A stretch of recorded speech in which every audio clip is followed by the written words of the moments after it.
1, 2, 3, 1, 2, 3. Probando, probando. Yep. En los años 1600, cuando el tirano mandó. Right. Yeah, it picked up. I don't know what you said, but I'll assume it was something cool.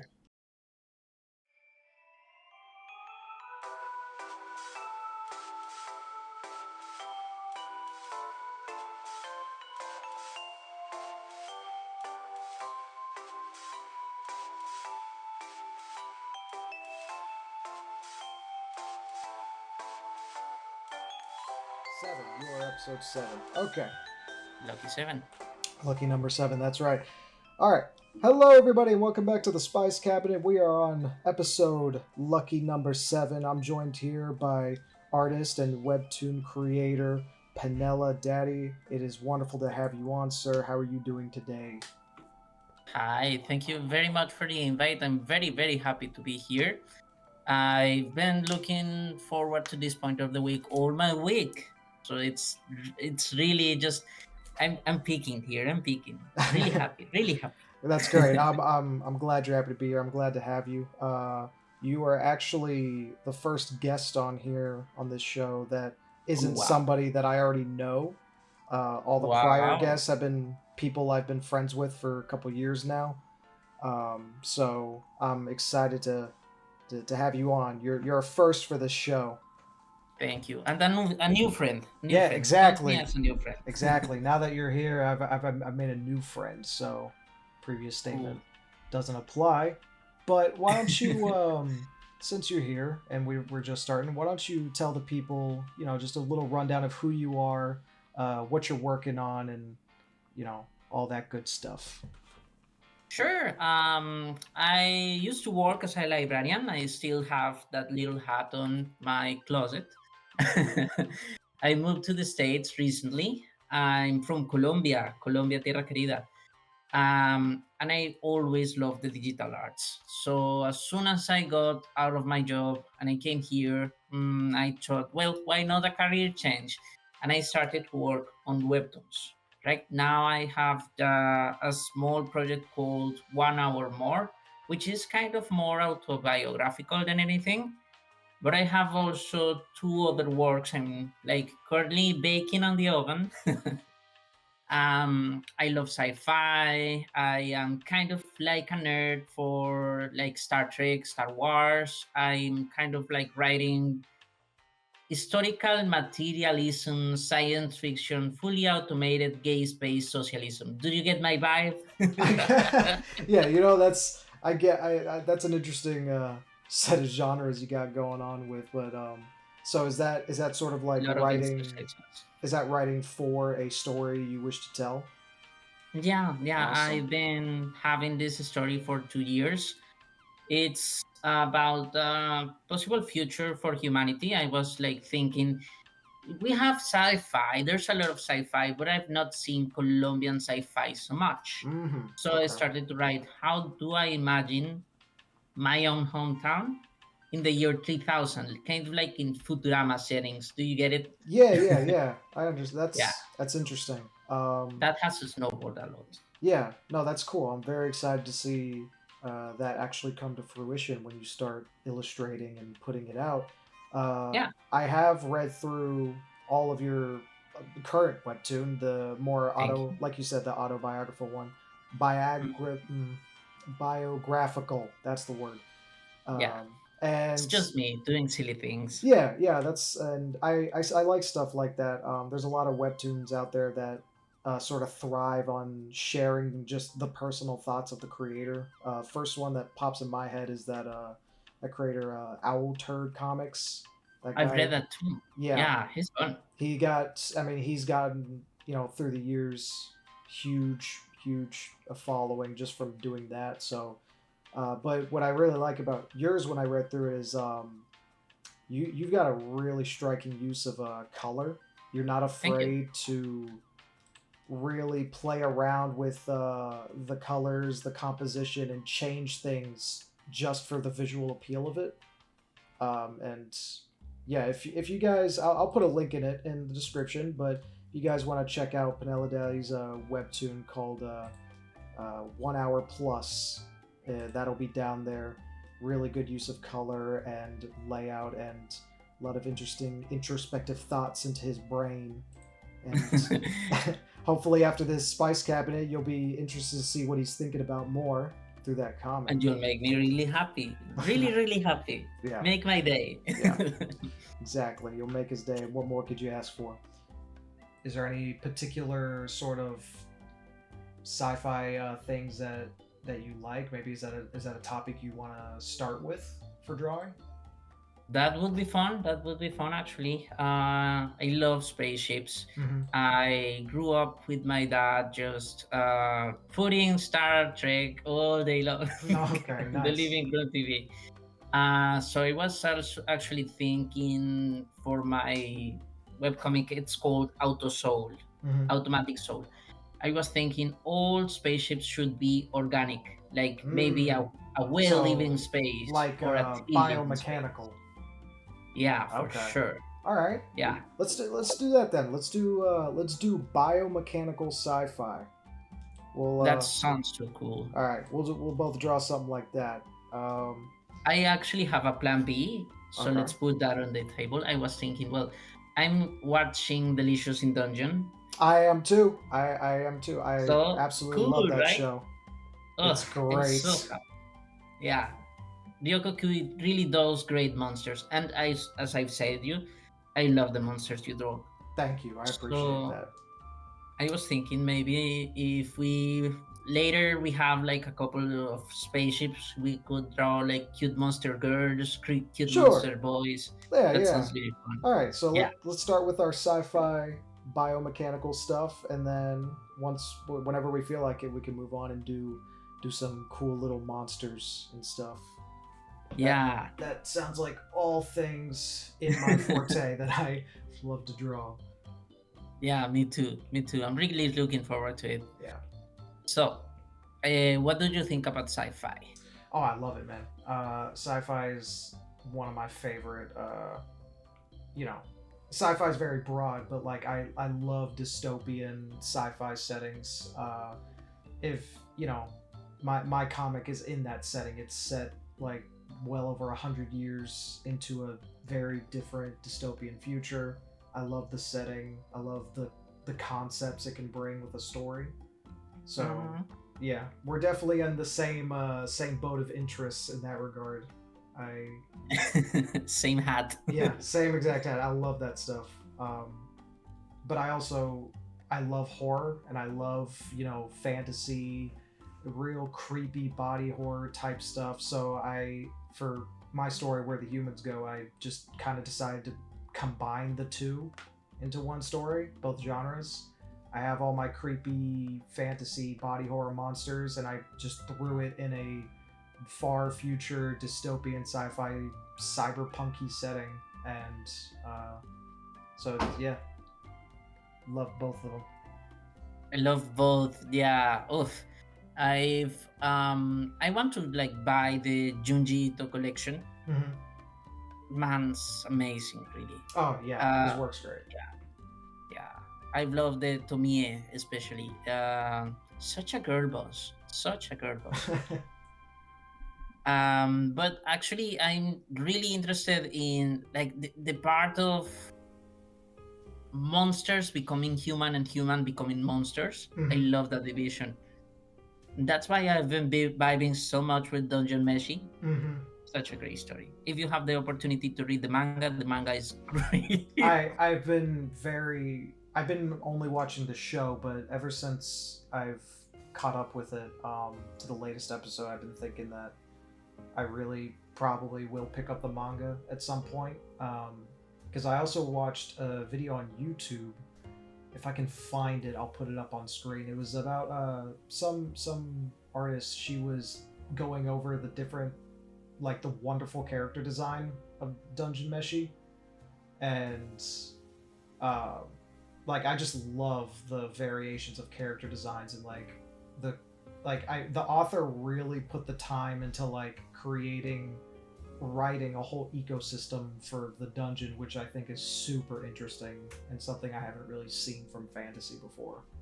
Right? Yeah, Oh my god. like that. There was a recent episode, not a spoiler, where there was one of the characters, Marcille.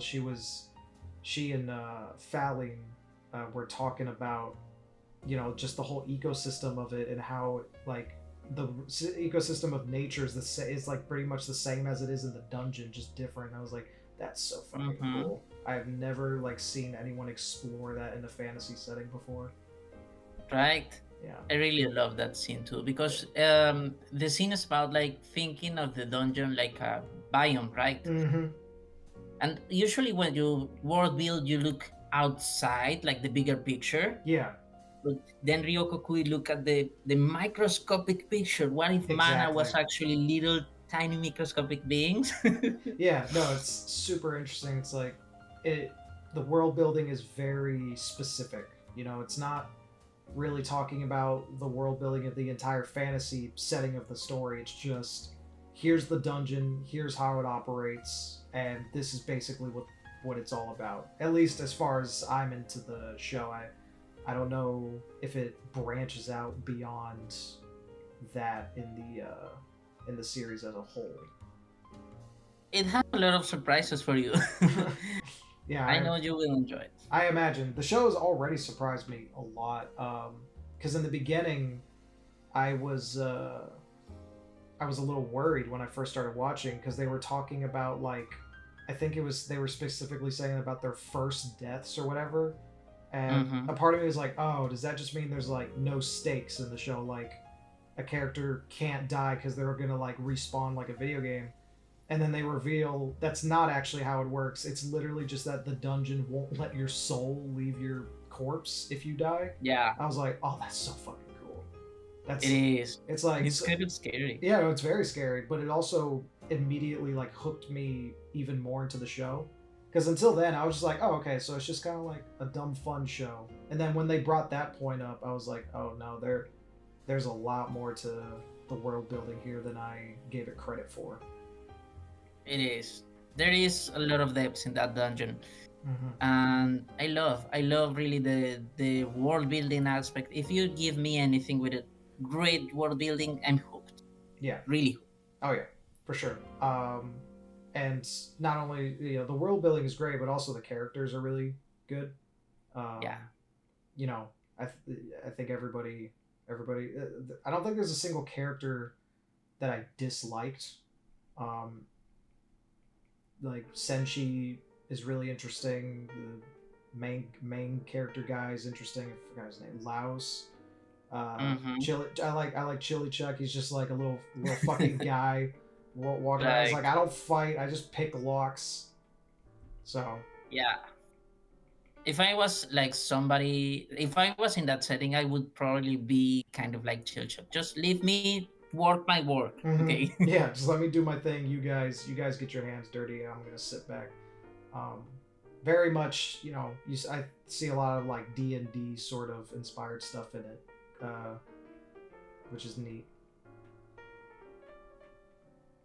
And besides that, I think that's like a good cop out for no, not a cop out. Sorry, um, a good method to writing characters in any setting. Mm-hmm. Right, you have to think of them like in a party, right? Mm-hmm.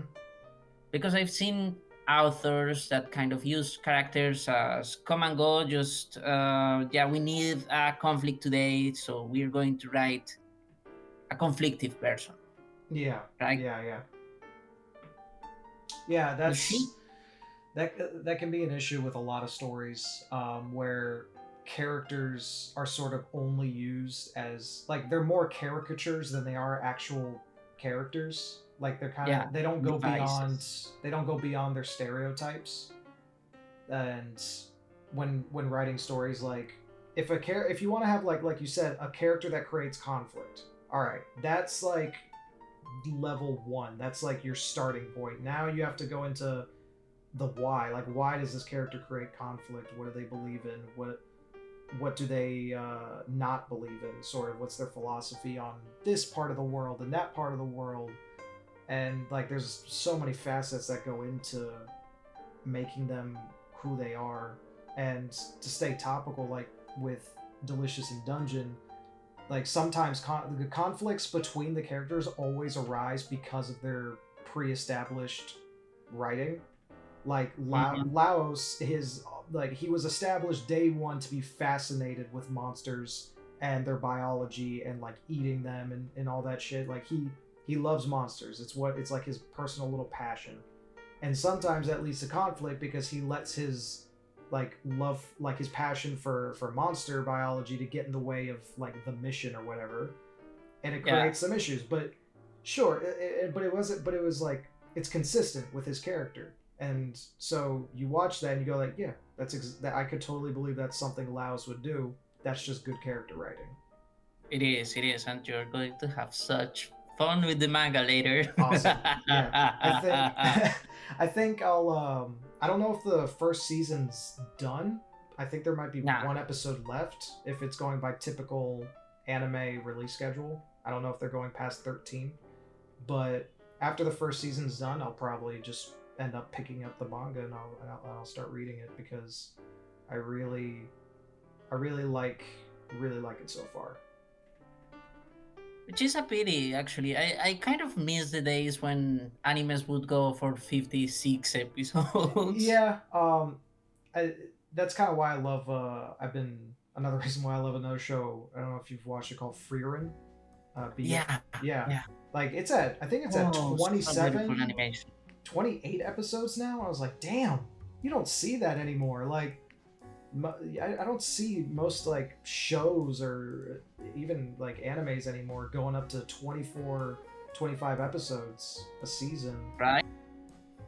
It's Especially just getting better. yeah, and it's especially a show that's not like a battle shonen. You know, like some shonen usually get like a shit ton of episodes, but you know, shows like Frieren usually don't get that much. But I'm glad it is because that's also a really good fantasy, creative fantasy show Mm-hmm. for different reasons. Yeah, I think they're catching up. I think they're catching up that if you make everything just 12 seasons in seasonal, it's kind of fast fashion like, you know? Mm-hmm. So people really don't get committed to it. It will just pass as Yeah, next season. yeah. And there is this one anime that I really think that the opportunity was totally wasted because it really had evergreen content. Mm-hmm. And it's this little piece called Blood Blockade Battlefront, or how is it called in Japanese? In Weeaboo? Oh my god, I forgot the name in Japanese. Hold on. This calls for a Google search. Yeah, go ahead. Yeah. KK Sensei, I think. Yeah.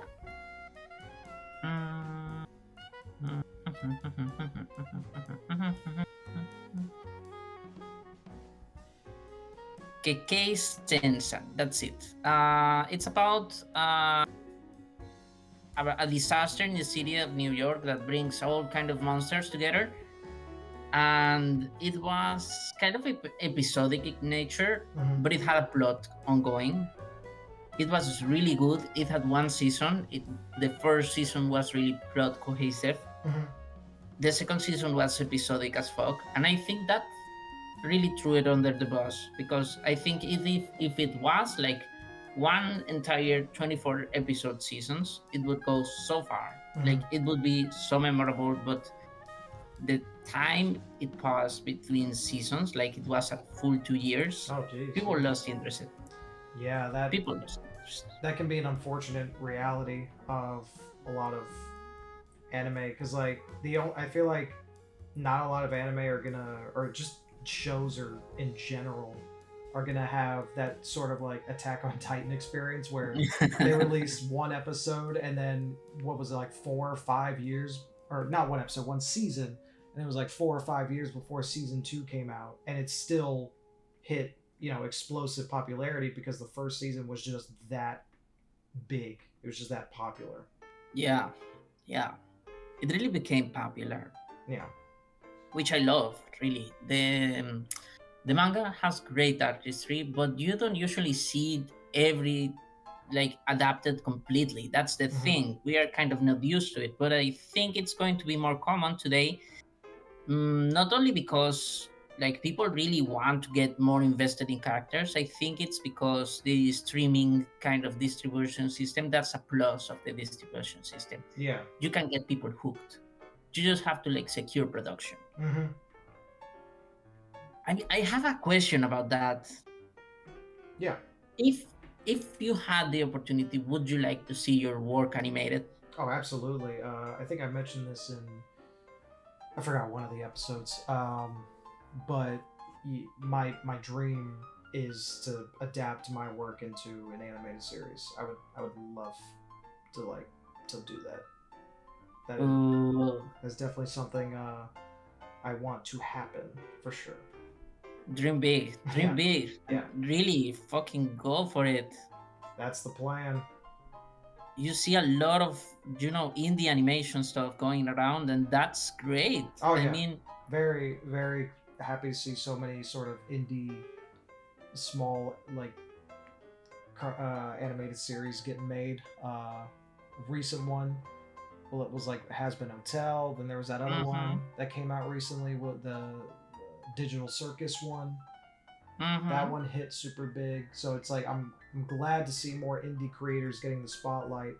Um, and part of that is because Hollywood's been kind of dropping the ball a for lot. sure. Like the shit that's been coming out in theaters has not been worth people's money for the most part. There's been some really good stuff here and there, but most of it, like, I don't know if it's controversial to say, like, I think like compared to any other era of movies, like this past maybe few years, maybe 10 years, I don't know, might be like the worst I've seen out of mainstream media in a Yeah, long time.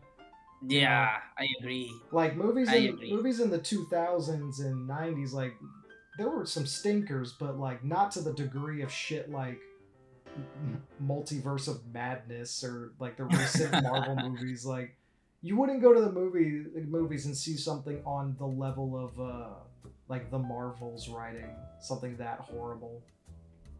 Yeah, you're totally right, and that's it. It kind of became a sludge, Yeah. It's just pumping, pumping, pumping, pumping. That Hmm. kills the creativity It's machine. yeah, absolutely just sludge. That's definitely what it is. It's just sewage they want to keep pumping out to make money. And with not really a whole lot of care for the artistry. Yeah, Which is it's one of those things where it's like if you actually watch behind the scenes interviews for some of like the recent big Disney or Star Wars or like Marvel projects, the way they talk about the movies they're making and stuff, it's like it doesn't sound like they have any sort of passion for it at all. yeah. It sounds like they stopped having fun, Yeah, for and sure. that's really sad. That's really sad because you only get into this field if you're really passionate about it. Yeah, I mean, at least that's why you should. I feel like if you're gonna get into one of the most competitive but least rewarding sort of industries in the world, you should have a passion for it, right? You should, for Because it's like sure. You should. if you don't have passion, you might be better off, in a more stable job that you don't need to have passion for.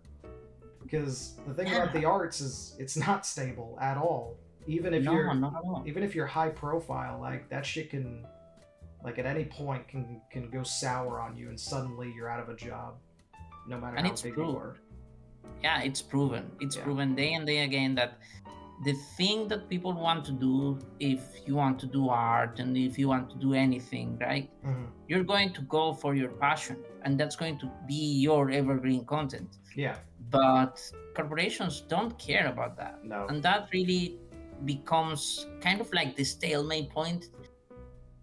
Okay, so I am kind of a history fucking nerd. Yeah. So that's like the point of materia. Yeah, what's this called? That's a problem of speaking Spanish as a first language and translating it to English. Like, No, that's good. Just go through with it. I'm a smart lad. I could probably figure it out even if you don't know all the words. yeah.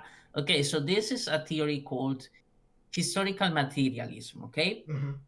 Kind of goes like if you have a human population and it has like two distinct realities that cannot conform, like, yeah, people want to work in the arts, Yeah. but the work in the art industry is not creative enough, Mm-hmm. right? Those two realities go into a contradiction, and it kind of becomes a fight. Mm. Like you saw it last year in the Writers Guild protest, Yeah, the right? writer strike. Yeah, which was so fucking cool. I love that for them. Mm-hmm. Yeah. Yeah. You gotta support it. You gotta support it. It becomes a contradiction that goes into more revolutions, more revolutions, more revolution. The wheel keeps churning and churning and churning, and finally it spits something that's a synthesis, not the first condition or the second condition, but something new. Mm-hmm. Okay. So my theory here with the arts is that we are going to go further and further and further, leaving behind Hollywood and the big industry because it doesn't really represent what the artists want to do Mm-hmm. or what the people want to consume. Yeah, I 100% agree with that. It's Yeah. and it's pretty clear too that like I think Hollywood is starting to understand that as well. Mm-hmm. So I've definitely noticed, more and more people just kind of like moving away. Like people are finally starting to catch up to how shitty like the MCU is. I keep going back to the MCU because it's like the prime successful example of like mainstream sludge because it wasn't always bad, No, It was. there were some good movies. There was some really really good stuff in there. But once Disney found out that, like, they thought, hey, it seems like no matter what we put out, these people are gonna fucking pay for it. So just mass produce it on a huge scale, hire Let's keep screenwriters. the feeding Sludge, Yep, right? exactly. Let's just keep going and going. It's gonna keep making money, right? And then now it's not. Like now on like every project they put out isn't getting the numbers they want. It's not getting the numbers they expected. So now like I'm curious to see what companies like Disney are gonna do to sort of churn that wheel and like to be like, okay, we can't just keep putting out bullshit, that we think is gonna sell. We gotta actually change our game up a little because like there's other platforms like HBO Max, that has some pretty good stuff on there. It's decent, yeah. And like you have stuff like on HBO Max, like shit. What was that one show? Scavenger's Reign. Like despite it being on Max, like that's like pretty indie. Very interesting show. If you like sci-fi, I don't know if you've watched it. If you like, I already jolted on in a notebook. I'm watching it later. Yeah, With popcorn and all the shit. if you like sci-fi and monsters and stuff, that's I would say you would enjoy that a lot. It's pretty neat stuff in there. But yeah, I definitely agree. I think Hollywood is like they're kind of imploding right now because like all these indie projects are getting made, all these like lesser known IPs and creators are coming out and getting more recognized, and it's happening everywhere. Even in the video game industry it's happening right now. Like just people are tired, I think, of like the typical bullshit from mainstream media in every genre now. Yeah. There's like that shit with Lethal Company like outselling the new Call of Duty last year. Yeah. It's like, dude, how the Lethal Company is, what was it, $10? That thing, $10 made by one furry on the internet, Made me outsold. so happy. So I happy. love that. I saw that. I was Yeah. like, fucking So happy. yeah. Yeah. Congratulations, you deserve it because it's a really, to that one guy who made it. It's a good fucking game. I have a lot of fun playing with my friends. But like stuff like that is happening. The same thing with like Helldivers 2. It was produced by Sony, sure, but it was also made by like originally an indie sort of AA studio. And like nobody's talking about the big companies. Everyone's talking about these smaller games like that, Pal World, you know. So Yeah, it's happening everywhere now, not just the movie industry. And I'm happy to finally fucking see it because I like seeing actually creative, interesting works come out from people. and it's going to keep happening. Yeah. If you think about it, Disney has like 100 years already, right? Hmm. Let that mouse die. Yeah, He please. deserves retirement, right? I think If he Mickey does. Mouse cannot retire, what's waiting for us? Yeah. I Oh think my it's time for that mouse to. He needs to rest. Even the Disney parks aren't doing great. Like, um, their whole like. I know that's like more old news, but like their Star Wars world, nobody really cares about it or talks about it. Dude, the Sims 4 had an expansion for that, and it was just an entire advertisement for that park, and it Jesus blew. It Christ. blew. Yeah, it's bad, and the obvious reason is we all know why it failed. It's because they decided to model the entire thing after the sequel trilogy, and not Mhm. the OT or the prequels. So everybody who went thinking they were gonna see, you know, stormtroopers and Darth Vader and Obi-Wan walking around, is like, I don't care about, like, come on. Like, Yeah. who's gonna be excited to go to Star Wars when we like, oh, I can't wait to see some actress playing Rey. I can't wait. I can't wait to see Poe Dameron. I was actually excited to see Poe Dameron if it was with Finn, but that didn't happen because they don't have the creativity to subvert tropes like that, Mm-hmm. I and that happens. I just I just don't like. I don't think there's a single character I actually like from the sequel trilogy, except That's right, and that's poison I for every creator that yeah, the people say, I don't care about your people. I yeah, don't care about your characters. that is legit. Yeah, you're right. That is actually the worst thing you can probably have in a story, because even if your story has like kind of bad world building, or it has too much, or like a lot of examples of like plot armor and the plot doesn't make any sense, if you have really really really good characters that are written well, like 9 times out of 10 people are gonna latch on to it. It can sell for sure. Yeah, I'm that way. Like Yeah. I can objectively look at something like um, the James Gunn Suicide Squad movie or something. Have you watched that? Yeah. Yeah. So like a movie It like was that, popcorn. it it was a little, the plot was all over the place and Yeah. characters like should have died many times in the movie, but I also really enjoyed the characters and thought they all had, interesting through lines and stories to tell, and they were thematic, and they actually Hmm. went on a character journey. So, and they were also funny. Like the comedy worked for me at least. So, even though I know the plot, like in some parts, just doesn't make any damn sense, I'm like, that was a good fucking movie. That was fun. I could watch that again. Yeah. And that's it. Like, that's the principle behind the Latino concept of chisme, you know? Mm-hmm. They can be the most boring people, whatever. They can be your coworkers. Mm-hmm. Like, you don't care about their lives in private. Yeah. But if it's a good story, you just sit and listen. Yeah. That's a Exactly. human thing, you Oh know? yeah, for sure. Oh my god. And I Yeah. love chisme, really. I love chisme.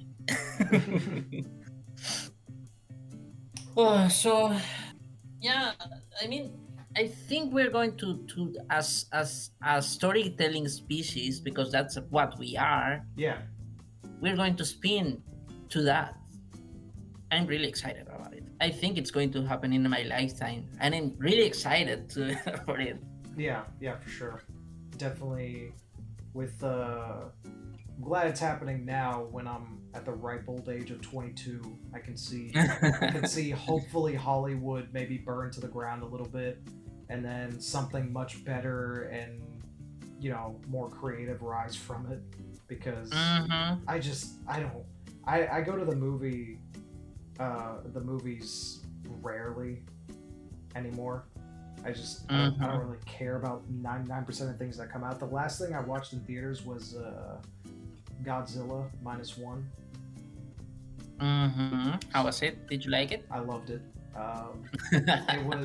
It's that it was genuinely. I think I've brought this up before, but you know what? Fuck it. It's my show. I do what I want. Amen. I'll never stop praising that because like they found a way to finally write in a long time at least a Godzilla film with human characters I genuinely care about. Like I wasn't just there to see Godzilla wreck shit. I was there because the character writing was really good and I was invested to see where they were going. And their stories were very thematically tied to Godzilla himself. So, yeah, definitely high recommend Godzilla minus one. It deserves its praise. I love monsters movies. Oh yeah, I love monster movies. yeah. It's what monster movies is like. People, it's kind of the thing that kind of bothers me a little bit when people talk about things like Godzilla, where it's like, why do you care so much? It's just some big lizard destroying stuff. Like, turn your brain off. I was like, but I don't have. You don't have to write it like that. You can write Yeah, it to where you have the badass big lizard destroying things and have a really, really good story to go along with it. It doesn't have to be just fuck stupid fun. yeah, yeah, But it seems like that's where people always go to. Like it's just like it's just dumb fun. Like oh, it's a superhero film. It's dumb fun. It's a monster movie and stuff. And it's like it can also be smart fun. You know, it doesn't have to all yeah. be dumb fun. And like, what's the problem with dumb fun? I mean, aren't you like ready to disconnect for the work? Dumb fun is great. Oh, dumb fun Give is. me more. I do love dumb fun. Um, but at the same time, it's like for me when I watch something like I don't know, uh, what was it, Godzilla King of the Monsters, that Oh yeah, one that in the came out. islands. Yeah, Yeah, yeah, the one that came out a few years ago. It's like don't get me wrong, I loved watching the monsters fight each other, but at the same time, it's like I couldn't give less of a shit about the humans that were in that movie. yeah. And it's like, Oh my why couldn't you write the humans to be super compelling and good and have the monster stuff? They've got, you know, it's possible. tribes people, yeah, it's been played a lot before. Like, I know a hidden tribe in the magical jungle, and Yeah. it's not it. It's not it. I've seen it before, and I've seen it better with like less CGI effects. Yeah. So Like, why are you trying to selling me that? yeah, like the example, like now that I can use is Godzilla minus one. It's like they had their incredibly badass, like, Godzilla scenes. Like, he's not in the movie the entire time, right? There's like, I think there's entire stretches of like maybe 30 to 40 minutes where Godzilla's not even on screen, but when he is on screen, he leaves such an impact in that film. Like when he does things, it's like it sticks with you so well because they did such a good job at making sure that whenever Godzilla does show up, shit is actually about to go down. Like Yeah, you're kind of scared, which is yeah, how I think it should be. Um, yeah. but you also get the my monkey brain goes like ha big lizard. Look, look. Yeah, So I'm so big for Return of the Monkey. oh yeah, I'll definitely be in theaters for Godzilla versus Kong, or Mm-hmm. Times Kong. I guess they're like they're the buddy cop monster movie. They have a story of being together. Oh my god. Yeah. Hey, you told me you're 22, so maybe you don't remember this game. Have you played Rampage for, I think was the PS1? I've heard of it. I know of it. I don't. I think did they have one on like the PS2? I think they had. I mean, I Because sure had I an never option. owned a PS1. The first PlayStation I had was a PS2. So Great fun. Oh, I love that. yeah. Um, The game was you're a monster and you're destroying the city, mhm. and it's so fun. It's like pixel art and shit. Okay. But I think we really connect to that idea of big monsters. Yeah, yeah. It's just kind of like a cool concept to play around with. Um, I think nowadays the way it's used is a little not super creative anymore. Mm-hmm. Like I really love movies. I don't know if you've seen. Have you seen Cloverfield? Greatest movies. It's one of the best monster movies ever made. It's so fucking Yeah. cool. Um, Super interesting way to like present a monster film. And when I heard they were making like sequels to it, I was kind of excited. And then the sequels actually came out. I was like, oh, okay, well, whatever. Yeah, you can like go back to I didn't need this. My own brain theories were better Yeah, because it didn't have the same feeling. yeah, It no, really didn't capture the theme. The theme that we are looking is like what monsters that big would be kind of like a natural disaster. mm-hmm. And that's how they presented it. And then they like they turned. I don't know why or how they turned a found footage monster film into a multiverse series. I don't know why that Uh, was what they decided to do. Like, you already had it. You had the perfect thing to keep going with, and now you're turning this into like you're trying to create some insane like interstellar multiverse series of movies, and I don't think it worked out for their benefit. Kind of like the Blair Witch Project. They had it. They struggled the first time.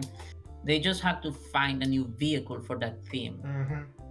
And I think that's the exact same problem we were before, like the disconnection between the big thing of Hollywood. Like they see, oh my god, they made so much cash, Yeah. cold hard cash. Mm-hmm. They don't get the feedback of people. Yeah. They see the money they make and they're like, oh, so that just means what I'm doing is right. I don't need to actually pay attention to what people are drawn to or like why what I made was good. I just need to keep doing Mhm. whatever the fuck I want, and it'll pay off because I'm me, Mhm. and look how much money I made. Yeah, that's it. And the thing is, the greatest feedback, signaler you can have as an artist is what your fans make out of your thing. Mm-hmm. Okay. So if like Hollywood had a whole department just reading fan fiction, Yeah. Oh, I'm sure that they would have would to. They would be have to. Oh God, I don't even want to think about like what they would have to go through. poor Like, don't guys. get me wrong, I don't like Hollywood either, but I don't know if I want to subject them to that. I'm sure like you could hire people and that could be the dream job of some people. They get just like, oh my God, I get to read fan fictions all day. Yeah, I mean fan fiction librarian, yeah. I could get hired on that for sure, for sure. Where do uh, I send my resume? yeah, I remember. I don't know if you've watched Amazing World of Gumball. They had a Love that. whole episode dedicated to like the shipping and the fan fictions that the community created over the years. Yeah. And I If heard I like close my eyes, I can see the drawing. yeah, like I heard they actually went and found the real like fan art and fan fictions people made. Sick. It's just fucking funny. But like I don't even want to Yeah. imagine what they had to read to get what they could to put it on TV for kids. Mm-hmm. I'm sure. Yeah, because go on ahead. No, I was just like, even though it's a kids show, I think we all know that people they'll take a children's show and they'll put some weird sexual fantasies into it. Yeah, Rule 34. If there's something in the internet, eventually there's going to be porn of it in Yeah. the internet. Absolutely. Yeah, I think that's such a human part. I'm not sure what. I kind of am like an alien myself. I don't really vibe with the idea of bumping uglies. Yeah. I mean, I think it's normal. Like, people will take stories and, they'll want to, like, spin their own narratives from it. And it's usually never a thing out of spite. Like, usually fan fictions are made out of love for the thing they're making fan fiction for. Yeah, you're absolutely right. So, even though sometimes it can get a little like weird for my personal taste, it's like at the same time, at least they're doing it because they like it. Mm-hmm. If I ever have, like, if I when I, not if. Yeah, when you That's the keep it. thing. It's a. When, Mm-hmm. yeah, when. A good success indicator for me would be they make porn of my character. Like, love that for you. I'm not going to share it, but love that for Yeah, you. it's like you do you. I'm gonna pretend I didn't see it. Yeah, and it's And probably not going to be a joke for somebody. no, it's definitely not. And I'm gonna be like, well, I'm glad you're liking it. I'm glad you enjoy it. Don't show me that again. Yeah, keep it to yourself. Exactly. Show me once, but keep it to yourself. Exactly. If I like it, I'm going to save it. But yeah, Yeah. it's a great success indicator. If people really think of your character so much that they invest there, I'm glad. I'm really glad. Oh yeah, for And sure. there's great things that have started because of that. Mm-hmm. I mean, we are not going to put Stephanie Meyer on blast because that has been done, Mm-hmm. but it started as fan fiction, right? Yeah. And I think that's a great thing about the human mind. Like, if I can go like in a bit of a nerd thing again, Yeah, go ahead, man. that's the human organ of memory. Okay, it's the only organ that doesn't have like a physical thing, but it's a human organ, Mm-hmm. and it's a shared thing.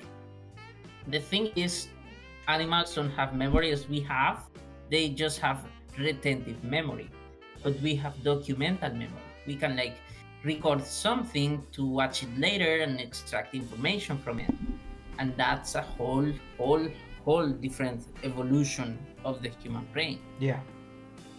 But as of recently, the inventor of radio doesn't have like 200 years dead. The what? Sorry. The inventor of radio, like the guy who invented the first radio. Oh, radio. Yeah, What about sorry him? for that. No, it's okay. It's all good. He doesn't have 200 years dead. Oh, okay. The radio just has like 136, I think, years invented. Like before that, hearing a voice of another human that was far away, Mm-hmm. it was impossible. Yeah. We just haven't had the time to adapt it to our brains. Yeah. And that's wicked cool. I mean, if we think it down along the road, if we keep that thing evolving, maybe we could like integrate it back to our human brains. That's such sci-fi shit. I love that idea. Mm-hmm. But at this point, we only have the capacity to store like about 150 social data clusters. Mm-hmm. That's another thing. It's called the Dunbar number. If you want to watch it later, like you, listener, you Curly, the Dunbar number. We only remember like a village of people, and if we need another person, it gets overridden. Mm-hmm. Think if you remember high school, you remember at the time all your classmates' names, all your teachers' names, Yeah. right? But right now, maybe you remember 2 or 3. Man, it's probably less than that for me. I don't remember fucking anybody from high school. Which is weird because some of my friends seem to remember everyone, but me, I'm like, who are you talking about? It's like, and they're like, what do you mean? You had class with them for 3 years. I was like, sorry. Yeah, it's not relevant data anymore. Yeah. Why would I remember that bitch? Yeah. And it's that, yeah, we get overridden, and that's Mhm. great because that means that people that are relevant in your life keep being relevant in your life. Oh yeah. But that's bad because we actually became kind of like we are becoming the singularity event, Mhm. which is great. I love being in historical times. Yeah. I All right. think I'm done with these Yeah, guys. I was just about to say I'm gonna look over and see fully what you made. Oh, you're zoomed in. I was drawing zoomed out, and how Yeah. is he getting such crisp lines? I I'm yeah. impressed. I like to draw zoomed in because I like to kind of save what my guest is drawing till they're ready. Look at that. He's like, that's fucking cool. They're like big like bugs. Yeah, I love bugs. Bugs are Yeah, great. that's So fucking these cool. guys are kind of like spaceships, Mm-hmm. but I was thinking from my own thing, like building things on Earth and sending them to space is so expensive. What if we made bugs that could live in space and they're kind of like spaceships? Mm-hmm. So you just have to worry about getting humans up, Yeah, right? yeah, But this thing lives in space and can breathe in space, and yeah, yeah, just an organic thing. yeah, yeah. That's fucking cool. I What like it. about your thing? Uh, I mean, I kind of did one of the same thing. I had this like weird little like centipede crab thing flying through the air. Um, and then I had this like big sort of like walker. Um, just kind of just whatever comes to mind. I like skulls, so for the first one I started with a little skull, and then Hmm. just kept working with it. Gave it a long neck, made it kind of like a turtle like creature. So Yeah, he looks wise. He looks yeah, like a person I would ask advice to. yeah, and like it's got a little structures attached to them where you can see people. Um, and then like little crab thing has like a little sack where kind of like a little viewing thing down there where people can see. So It's really cool. thank It's you. really cool. I love that for that. Yeah. They really seem like lived in, and I love the line weight. I really should have some more. No, no, you're just still cool.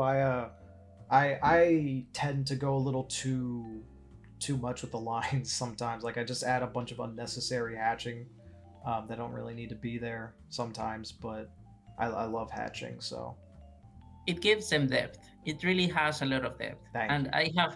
I really love like the little glove at the end of the tail. Like I imagine, yeah, we need like this thing can move its tail, but what if it had a hand at the end? Yeah, I could like grab stuff, get move Yeah. things. So So cool. I love him so much. thank you. Yeah, I love your little bug.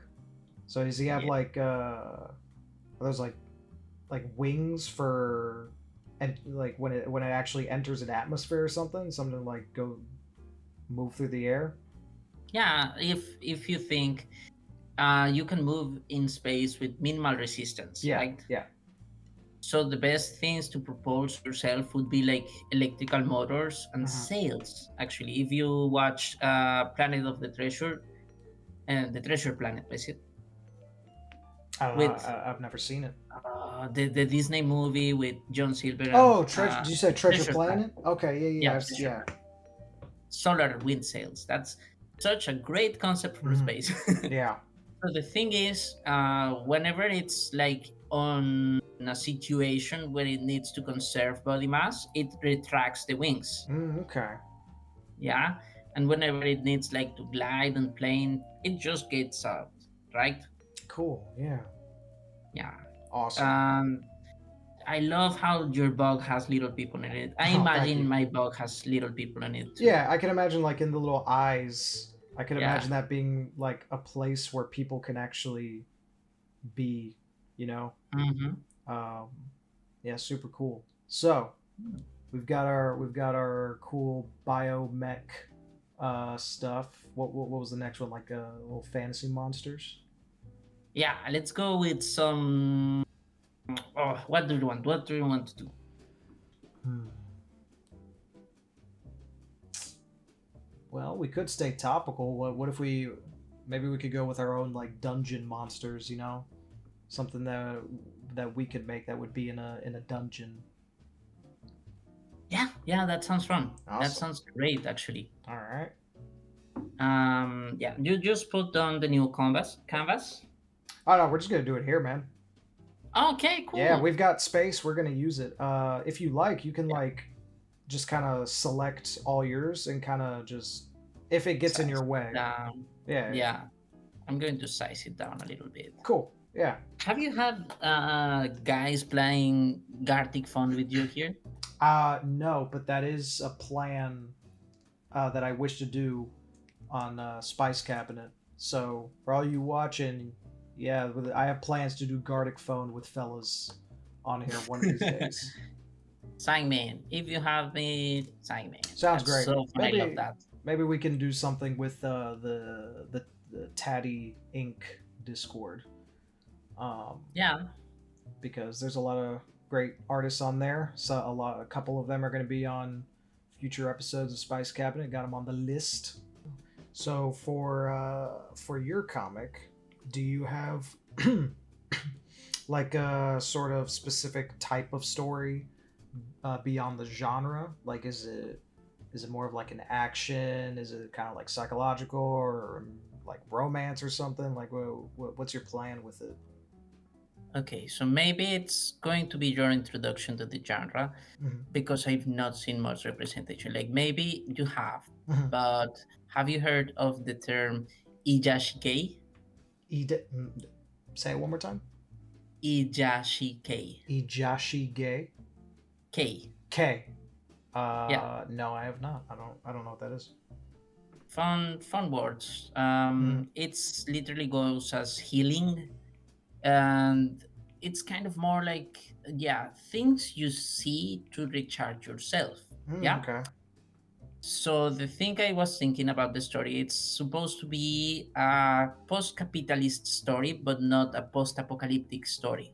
Okay. 3,000 years in the future, if we make it as humans, Mm-hmm. okay, I think we would have had to learn about how to live, Mm-hmm. okay. So in that specific scenario, I was thinking, yeah, maybe humanity doesn't like need to go extinct. The story goes about two characters. The first one, Rudy, is a boy born in my hometown city of Bogota, which Okay. is the capital of Colombia. Actually, has 11 million people live on it. Oh yeah, It's that's a big fucking city. big. That is a Yeah, it's that's more not than a quaint that's more. little hometown. I think that's more than I think that's more than New York. Not quite like it. New York's the eighth most dense city on the world.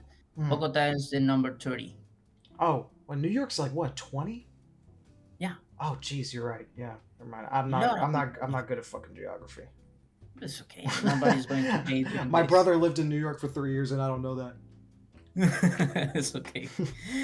So I like guess most of Colombia goes into like the quiet autumn of humanity. Hmm. Like life goes slow. There's some people drinking beer on their like front porches or whatever, Yeah. but the big cities still are big. Hmm. So this kid lives in Bogota, which has a lot of topical things. It rains a lot. It's high on the mountains. There's cold, but there's also sun, so the climate's going chaotic, right? Yeah. This guy is not from Colombia though. Okay. He he was from the moon.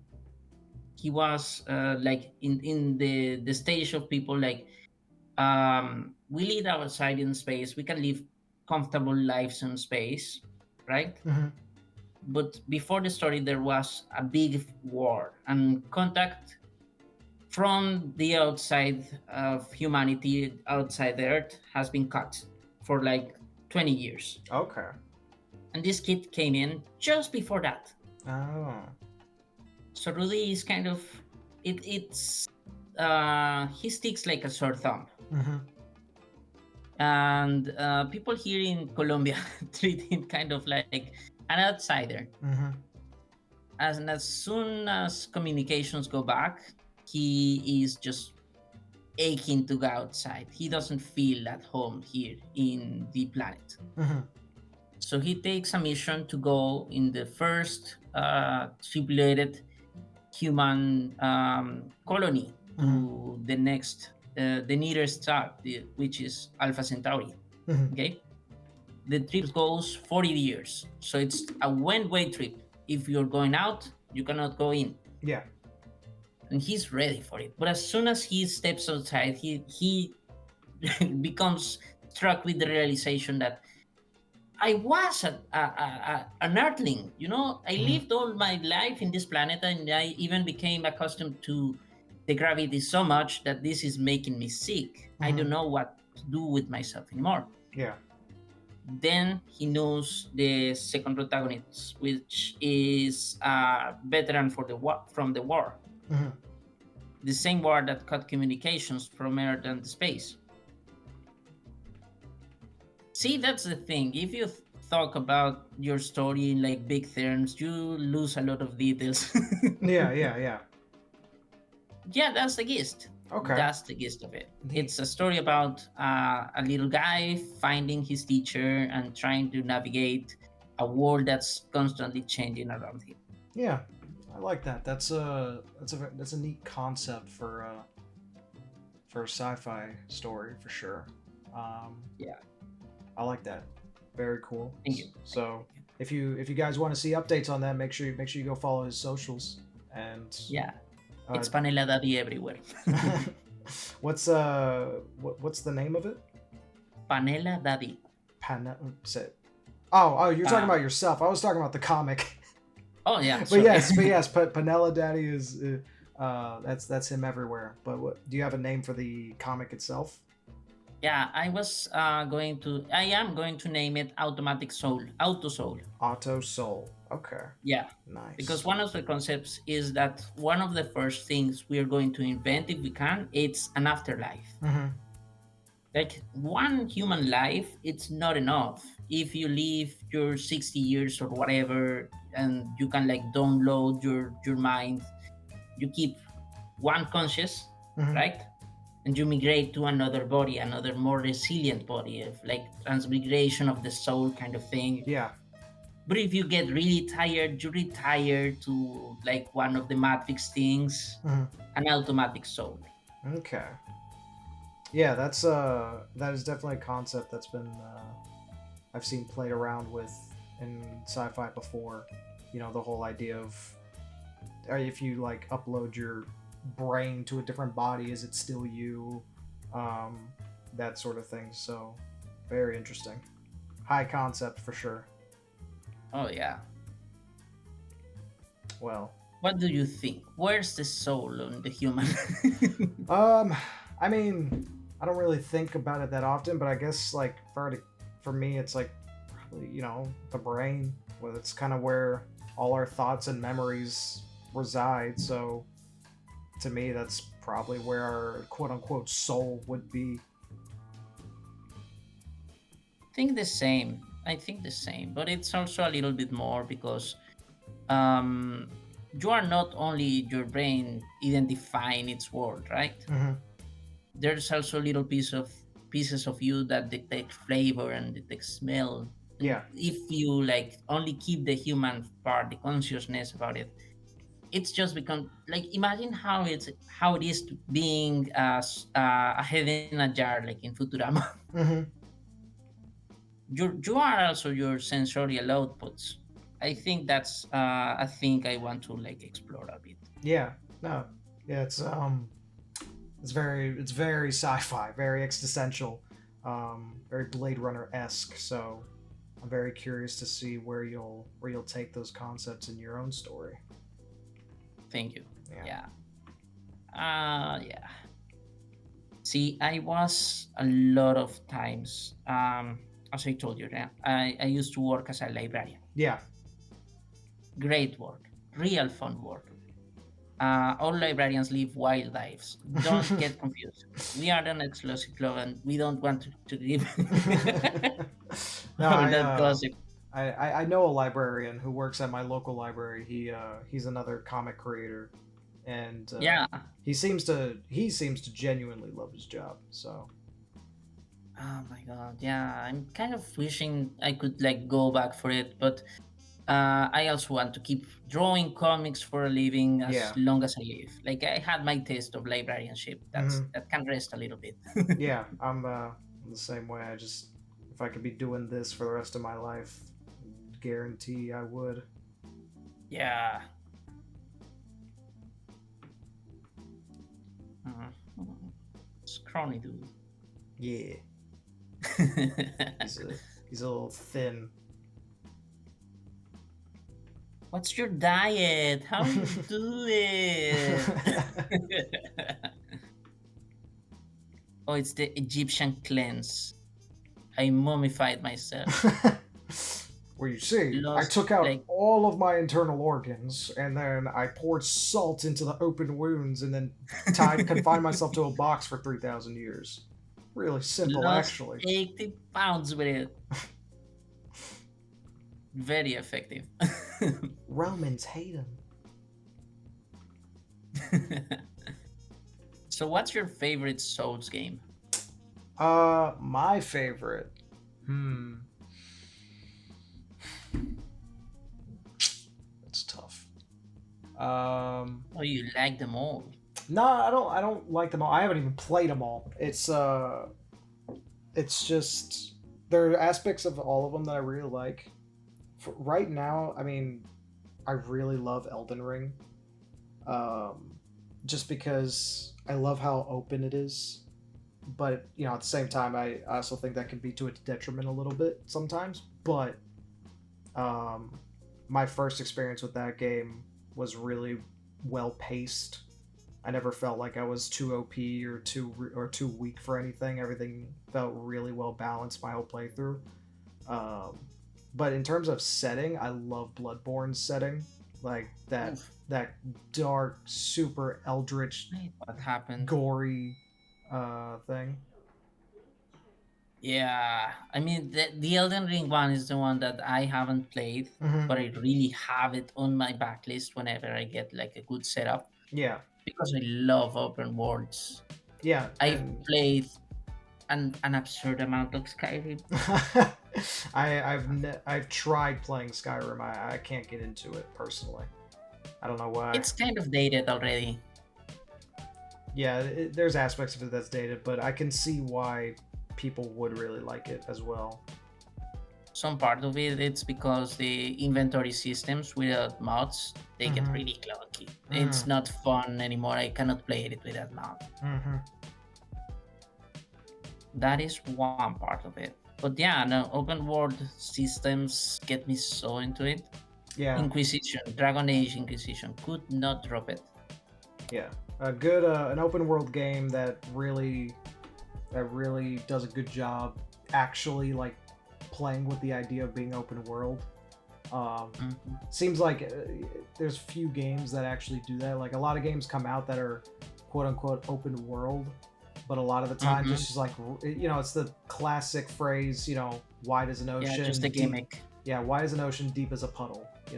Yeah. You've made this really big map, but you've given me nothing, no reason to want to explore it or do anything with it. Which is why I love Elden Oh. Ring. I love the fact that I don't have a compass. I love the fact there's no mini map. I love that there's no big golden markers on my screen telling me exactly where I need to go. It Mhm. says, "Here's the game. Go and get fucked." And Yeah. we're not gonna help you. Um, and I love that. I love that I can just go around and see something in the distance and be like, I want to go to that, and I go to it, and it's actually there. It's real. It's not like some fake backdrop I can't actually go to. There's no invisible wall stopping me. Um, Yeah. and I love it. The only thing that does bother me about Elden Ring is its quest system, which is it's kind of every Souls game, but it's a lot worse than Elden Ring because like some quests are just basically impossible to do on your own. Like the amount of things you like hoops you have to jump through for some quests to actually beat them is like first you need to go here and then you need to go to like the end game area of the map and then go back to the beginning Mhm. area. It's like how the fuck would I ever figure that out on my own? Why would I Mhm. ever assume that?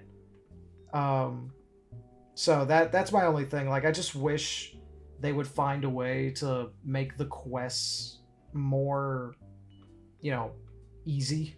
Just easy to like navigate, not even just like easy to do. Just like give me some kind of hint at where to go next. Um, Yeah. so that's my only gripe. But other than that, like the actual exploration, my first experience of that game, I had like 120 hours on my first character. Loved it. Mm. I love that when you get immersion and like you really get into the game. I'm really looking forward whenever I can Hmm. get my paws into Elden Ring. I know I'm sinking a good chunk of my time on it. Yeah. Right now I'm doing there's a mod for it which adds in seamless co-op. So You can Oh, play the entire game with co-op with a friend or multiple friends if you want. And me and my buddy have been doing that, and it's a lot of fun because, like, you know how Souls games are, where like you can only summon players during certain areas or boss fights, but the mod makes it to where you can have a friend from the beginning all the way to the end of the game without like in every single part of the game. I would want that. Yeah, Really? it's a lot of fun. I would always recommend that people's first playthrough of the game is like how it was meant to be played, like sort of designed. Totally. Just do it by yourself, solo. I genuinely think that's probably the best way to experience it the first time. But once you've already played it, it's like, well, now I know the game. Let's have some fun. And Mm-hmm. on this playthrough, I'm going only bows. So I'm going a full archer, and my buddy's going, just a dexterity build. So it's really fun. Like I've never like I get to play a Souls game as like a support character essentially, which is really fun. So, but big recommends for Elden Ring. It deserved its game of the year. Yeah. I think yeah, that's one experience you can have with roleplay that I really love, Mm-hmm. and kind of like why I could not drop World of Warcraft when I was really into it Mm-hmm. back in high school. Back in high school, days have long passed, Mm-hmm. and it's because yeah, we really yearn for cooperation and playing together with a friend. It's the greatest thing you can do with a game. Yeah. I love co-op games. I mentioned it earlier, but like Helldivers, I've been playing that with my same friend as well, and that's such a good co-op game. Such a well-made, just robust game where it makes the co-op just like very rewarding to actually do. Oh, I'm really looking forward to play more games. I'm Yeah. really looking forward to it. Yeah, that's okay. Another thing I'm searching for as an experience, Mm-hmm. it's cooperation in art. Like I Mm. really love what you're doing with Spice Cabinet. I'm really going to keep watching it. Thank you. I appreciate it. That's definitely the reason I started is because I recently like I love working on my comic and my stories, but like there was a I'm really bad about like texting, so with my own Mhm. friends and family. So it's like I can barely keep up with text with my own friends. It's like it's near impossible for me to like keep up with like a Discord server, or people on social media. It's not uh, me. I like talking to people. I like conversations, and um as Spice Cabinet has shown, like I may not I seem like a lurker, but in reality I like talking to people. Too, as I told you, right? We are social animals, and the thing is that we just don't have the brains to keep all that social information. Yeah. So this is great. Yeah, no, I love it. Been having a blast with it. Been having a blast with all the artists that I bring on, and you know, just a opportunity to meet more people, meet new people. This is you and I's first time talking, and it has been so far just a wonderful conversation about art and media and stuff, which is what I always hope for. Thank you. I'm really having fun too. Awesome. Yeah, that's kind of the it, right? I done podcasting before, Mhm. um, but it's not art centric, art related, and sometimes it feels like it can get like a little bit topical and political, and yeah, I just want to like do drawings.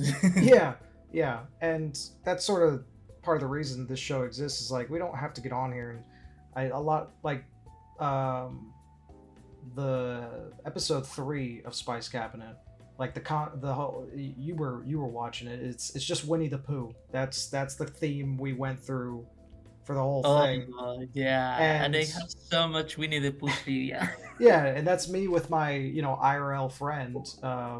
We go to college together, and we're just a lot of times we're just talking about like either dumb shit or just funny stories that we've had or some time we've spent like our time in school, and it's like it's nothing overly controversial or political or deep, I don't even think the word AI is said once in that episode. It's one of those things just like, yeah, like if I'm on an episode with someone and we end up talking about politics or something controversial, it's like, okay, that's fine. But I never made this to like force that on people. Like I don't bring people on. It's like, okay, make sure you study up on the recent political events Yeah, of the world or some bullshit. It's like we're having fun, and yeah, that's great. that's kind of what I want to do here. I want to collaborate with artists and have fun with them. You're doing a great thing for sure. And Thank you. yeah, I get you. Like researching is a part of like that podcast because it has to be. Hmm. Everyone has to be in the same page. Yeah, not this one though. Uh, Not this one though. Like Not we this can one. be drawing in the same page, but we are having our own fun. Exactly. Exactly. I don't need to know every recent controversy that's come out to have a good time, and I don't think people listening need to hear that every second of their lives. Ooh. So if you're listening to this, you know, and you're drawing, you're doing a great job, by the way. Keep going. I believe in you. And also, um, if you decide to come on Spice Cabinet, if you're not caught up on every little political party action that's happening in the United States of America, I won't let you on. It's great fun. Yeah. It's great fun, man. Listening to it's great fun. Like that Pooh episode was so good. Yeah, yeah, we had a lot. Me and my buddy Justin had a lot of fun on that. Um, and there's plenty more of super fun episodes to come out. For those of you watching, this will be pretty old news because these are recorded pretty far in advance to when they're actually put out on the internet. But you know, Yeah. Okay. This is a great drawing program too. Like it's I'm great. really enjoying the simplicity of it. Like you can get so complicated with Clip Studio Paint. It's not Yeah, fun. yeah, it's kind of the same way with. I think I'm naturally just like I'm drawn to this because Procreate's pretty simple in its layout and interface. Like this has way more buttons and stuff on screen than Procreate does, and that's like a $20 app. But Oh, you have to pay for Procreate? it's one time though. You pay $20 Oh, once and you have it. Well, however much it costs now, and you have it forever. So you never have okay. to. So I highly recommend it if you get an iPad. Procreate's it's cheap. Just need to pay that It's on one my time. list. Yeah. It's on my list, yeah, for sure. I am not kind of well, I kind of became an Apple user coming to the US, Hmm. but I am really looking forward to get my own like little tablet of madness. Yeah, yeah. It's a lot of fun. I really like the Procreate. Oh jeez. Okay. Well, I think I've designed my monster. I just want to put a head on mine. Yeah, go ahead. Go ahead. Wait just a little bit, I'll be done in a second. Yeah. In the meantime, why don't you tell us about these skinny dudes? Yeah, so for my monster, I don't have a name for him, but he's like sort of like a mimic type. And they are fake overhead lanterns or fake like chandeliers. So like I drew a little second image of him where he's like hanging upside down from the ceiling and his head and like he hides in the darkness, but his head acts as like a fake chandelier, a fake light source. And then when Ooh. unsuspecting adventurers walk under him, he just lets go of the ceiling from his feet and drops down on top of them using that little spike on his head. Oh, And if that doesn't kill him, he's got a little dagger kind of like made out of his own little like metal arms. And he uses that to fight. he's really cool. Thank you. He would be an annoying monster to face, and that's Yeah, a compliment on the Dark Souls this thing. I was thinking like this would absolutely be one of those fucking Dark Souls enemies that just hang around the corner and you walk through and it's just like those fucking bitch asses that like pop out to hit you while you're And unsuspectingly Orlando moving. flashbacks. Yep, I'm out of flask. I haven't gotten my souls yet, and that fucker takes me out. That's how it is. Yeah. Okay. It's going to be like that. It's done but not finished. All right. Well, Here let's we go. see what you got. Okay, nice. The guy on the left looks like the Athenian enemies from God of War, if you've ever played those games. Love those games. Yeah, looks like Oh, I remember. Like, yeah, like sort of the undead soldiers you fight in God of War in the original three games. right? Yeah. I was, yeah, going for like a gladiator vibe. I can see that for sure. With the he's got his trident, and his sort of like Spartan-esque helmet. Yeah, so these guys are kind of like a package deal, kind of like Mm. Ornstein and Smog. Yeah. Not as bosses, but as mini bosses. Maybe Mm-hmm. this is like their lunch. It's their lunch. Just a big fish. Mm-hmm. They fish them together. They're co-workers. So they work together. You've got. It looks like you've got the guy on the right. He's a little more brawny. Yeah, He looks like he's the heavy hitter, and the other guy's, like you said, Ornstein and Smo. The other guy's Ornstein. It's a little faster. I like that. yeah, I'm done with these guys. Nice. They look like after a fresh day of killing players. They go and they have a snack. They go get a coffee, have a drink. Good friends. Good friends. Yeah, they look like good pals. Co-workers. Your coworkers. Nothing better than somebody with who's in cahoots with you. That's the closest thing. That's the Mhm. closest human connection. Exactly. Yeah. Very cool. What next? Do we have time for another drawing? Yeah, Or we got time. Probably one more is good. And yeah. if Oh, you your drawing is so cool. thank you. Whoa. Yeah, the whole concept is on it. Thank you. He looks really annoying to play against. Yep. Great job. He's Great job. Yep. Thank you. So, do you have another topic in mind, or do we just want to keep going off of the dungeon monsters? Mm, Or well, how about this? How about instead yeah, of you put dungeon it on. monsters, we design an adventure that would go in the dungeon. Oh yeah, that sounds so fun. Yeah. So Let's go with it. I'll take this little section over here, and I guess you can take the section in between your monsters. Yeah, over there. If you want, you can. You know what? I'll move mine a little bit so they're a little bit out of your way. Oh Jesus. There we go. It's okay. I'm going to resize mine a little bit too. What can we do? Put you guys here. Yeah. There we go. Just a lunch. Just a lunch. There we go. You come smaller. Yeah. I really see you practice your line art a lot. Thank you. Yeah, line art is what I love to do. Probably because of my early fascination with like comics and manga, and so like, I've told this story before, but like my catalyst, like what got me into making comics, was a comic called Kings of Nowhere, created by Sarush Berezesh. Um, on like socials, he's known as Coterie Inc. And when I saw his work, I was like, "Oh, I want to fucking do that."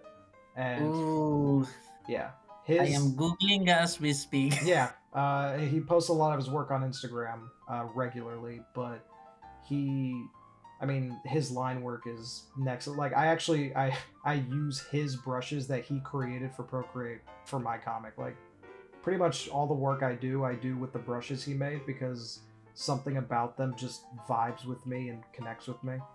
And I've been It using has a pilot. yeah, Oof. Okay. good stuff. But yeah, I saw his work, and then like I was like, damn, I want to do line work. And ever since then, I've just kind of always focused on improving my line work. And It shows. Thank you, appreciate It shows. it. It's So, great. I'm going to look a lot into it. yeah, it's definitely like anything. It's just a lot of experimenting and practicing with what kind of sort of how you want to use the line work. Um, there's definitely a lot of different artists to pull from. You could go like a Mike Mignola route, Magnola, whatever. Yeah, I know the creator of Hellboy. Yeah, you could go like his route of like super thick, heavy line work covering most of Mm-hmm. the panel and ink, or you could go something like Boichi, and go his Mm-hmm. route where it's just like really meticulous hatching. It's just a matter of what vibes with you more, and I think I'm somewhere in kind of between. Like Mm-hmm. I like a lot of hatching, but in my comic, you'll see a lot of pages that have a lot of thick, just blocks of ink to create form and shape. I'm really vibe with it. I Eh, love line art. Whenever you see like a page that somebody has obviously put hours of thought and hours on inking it, I really get so into it. Oh yeah, for sure. I have so many. I have a drawing folder with thousands of comic and uh, manga stuff in there, and just general artwork I find. And when I see one where it's like you can tell so much work was put into it, it's like that's going in that folder, so I can look at that later. I'm going to start doing it. I'm going to really start doing that because I would I don't really actually have that much experience drawing. really. It doesn't show because you've got some really neat stuff here. Like when I look at your dungeon enemies, is like that. That's pretty. That's damn good stuff. How long have you been drawing? Just well, I've drawn all my life, Oh, okay. but just 7 months since I moved here to the States, and I could not find work because that's a whole another thing. Then Yeah, I thought, well, I'm going to do this full time, yeah, and it's going to be so much fun. yeah. It definitely your practice shows because like you've got really good concepts, and you're able to get them out quickly, which is really good. Thank you, Yeah, thank you so much, man. no I've problem. been practicing. I've been practicing. I want to do this my new life work. Nice. Um, but yeah, no, before that, I was just like drawing on my free time, and I Hmm. drew a lot in high school, but college kind of full time job, no Yeah, time for that. for sure. No time. I get it. Right now I'm in my final semester of college and I'll be graduating soon, so I'll be out actually trying to find a job soon, like a real my own real career job. So, You'll do great. Don't worry about it. You'll do great. thank you. Everyone just finds its place. So if it's not, too much information, what's your major? No, it's not. I've said it before. I'm majoring in graphic design and digital media. No, you got it. Thank You you. really got it. Thank you. Um, Enjoy your time creating art. oh, for sure. Definitely gonna focus in trying to get some kind of illustration job. Focus in that because I don't know if you could tell. It's kind of what I like to do. I could never imagine. I could never Yeah, I know. The imagine. people say all the time, it's like, what, you want to draw stuff? Like, I never thought about that from you. I never thought that would be something you're into. Yeah, and that's another thing I wanted to talk about that before. Like, that's a thing I know Japanese people do, and Hmm. that really boosts their creativity because they have a manga industry. They consume things made in their own country, Yeah, for sure. and like Shonen Jump has become such a big thing because they have like this tradition of uplifting artists. Hmm. That's just how things go. And yeah, I think like if I could hire myself to do my own mangas, maybe I would like have to eat shit a little bit. Hmm. Like just it would take some time to get the ball running, but if I have the possibility of self-employment, I would take that over a boss any day. Oh yeah, I think most people would. Um, you know, obviously this is what I would love to do full time. If I could make a living making my comic and then in my free time, making YouTube videos with people and collaborating with artists like this is definitely the life I want to live. those nights alone, yeah, they're kind of romantic. The hour of the witches always gets me so much energy. Oh, for My sure. best drawings are like at the wee hours of the morning. Mm-hmm. Yeah, I I draw think, a lot of my favorite stuff that I draw is usually done like early morning or late night. Just you hit that time of the day where there's nothing to distract you, nothing to get in your way. it has a power up. Mm-hmm. It really has a power up. But yeah, I mean, if here in the US we could like have our own Shonen Jump, I would buy it monthly.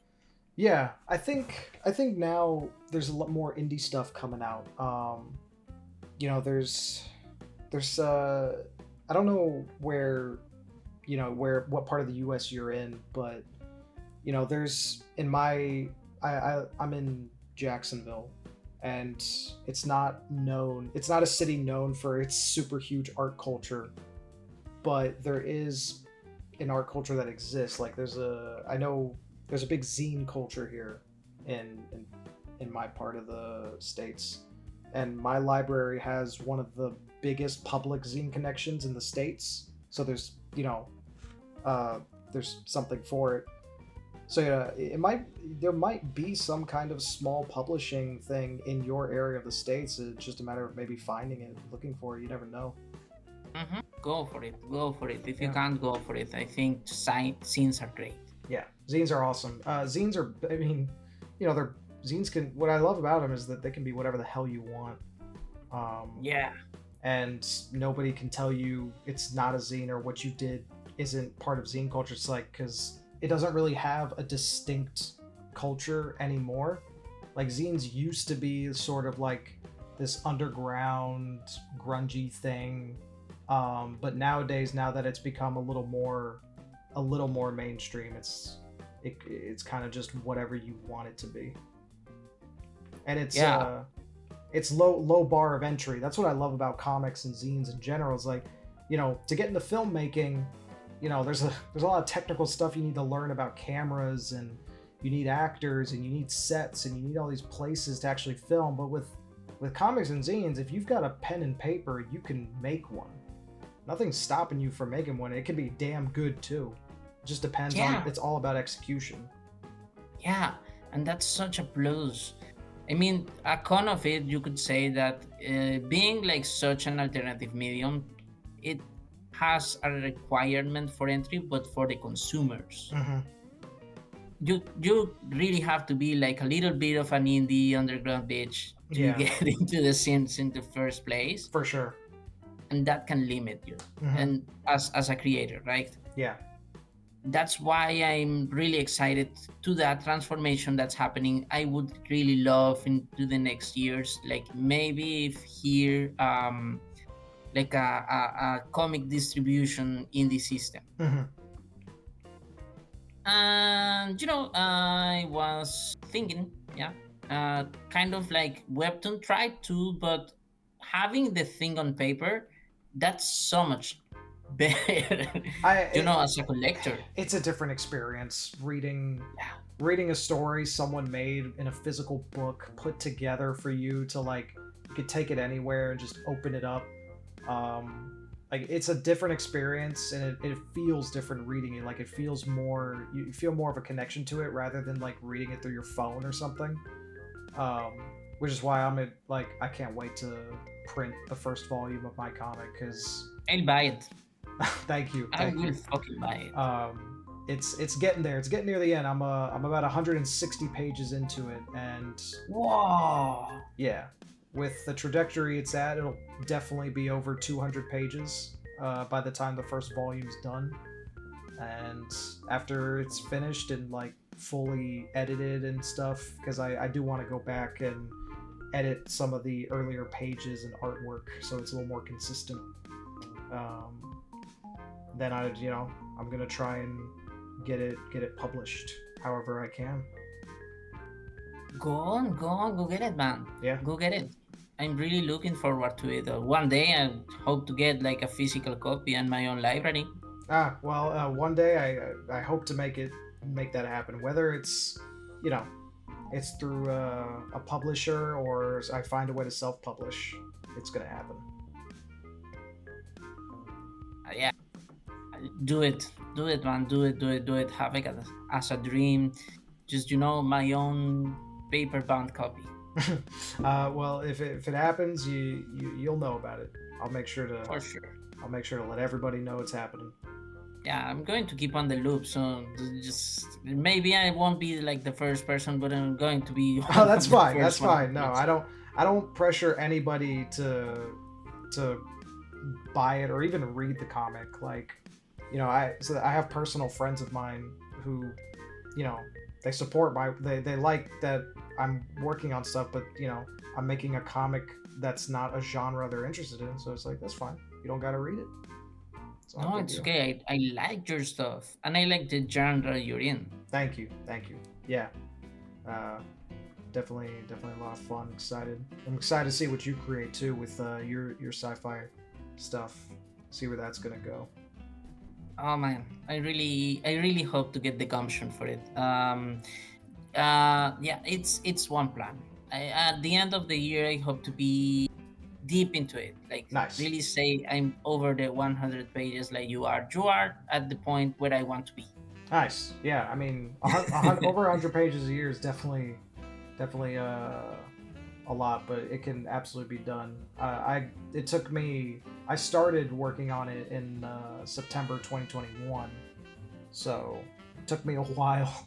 Took me about Oh well, yeah, took me about 2.5 years to get to my page count, but my process isn't the same as other people's. There are some people who can knock out 100 pages in like 6 months, um, and I hope to get to that level of speed one day.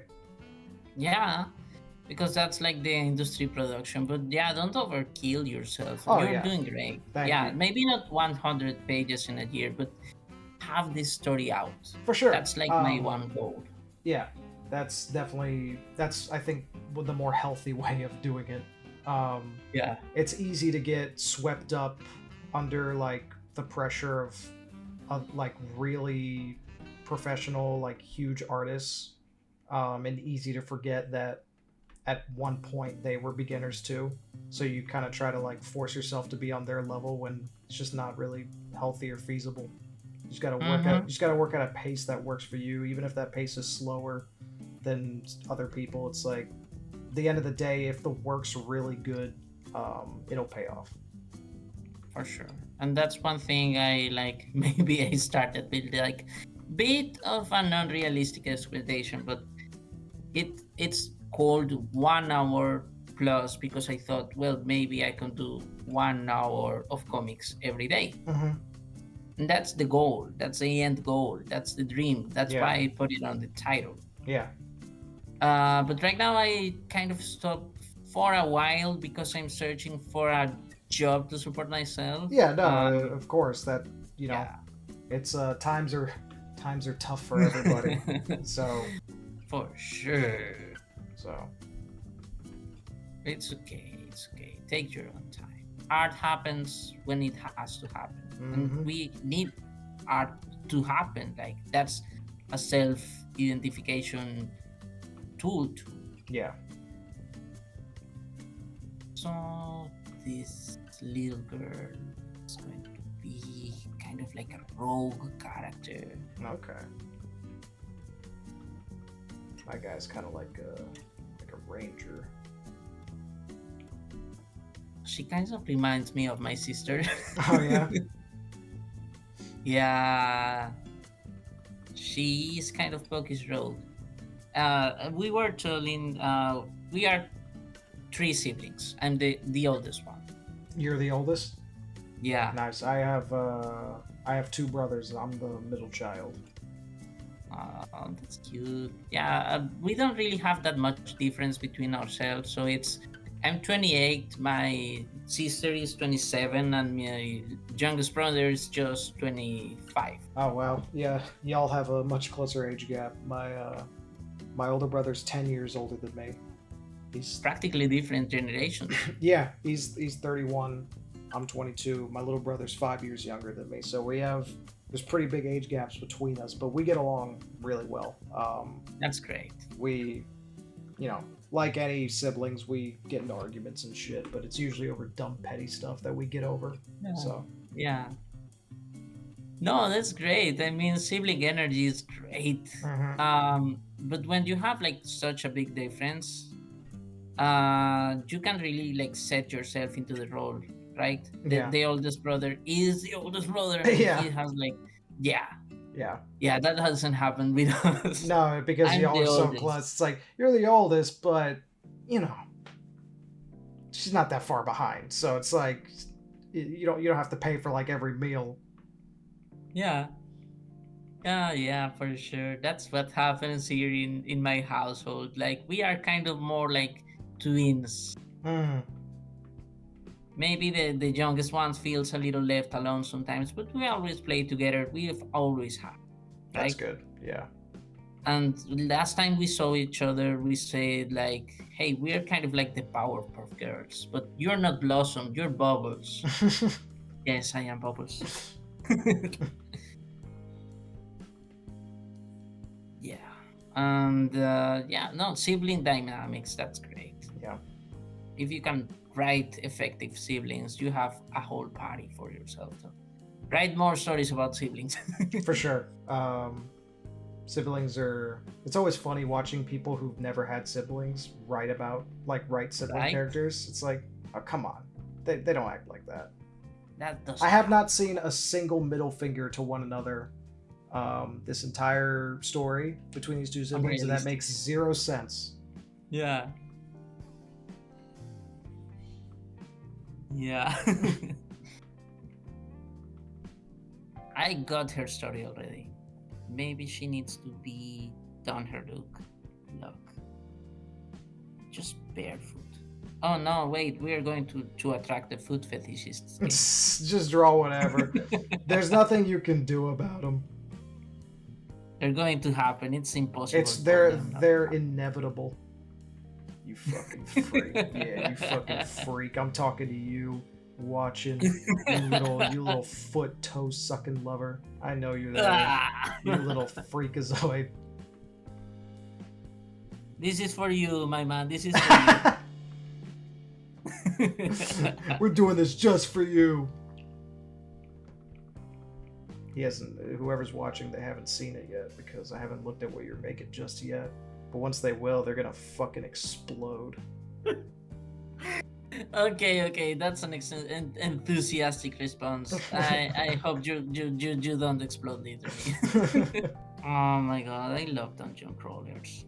Yeah, they're You can fun. always like get so much into it for an exploration in character. Like, haven't you had that experience when you create a character and you become more and more of it? Yeah, for sure. That's definitely me when I play any game where I can make my character and stuff. It's like Mhm. I want to see them succeed. Yeah, that's the beauty of tabletop and RPG games in general. Hmm. Such a rogue character. I'm going to send this to my sister. I know she loves rogue little rogue ladies. Oh yeah, So I'm thinking of her. Really hope she gets a kick out of this. I'm sure she will. You for your comic, you plan on doing like sort of just little cameos of your family or friends or something.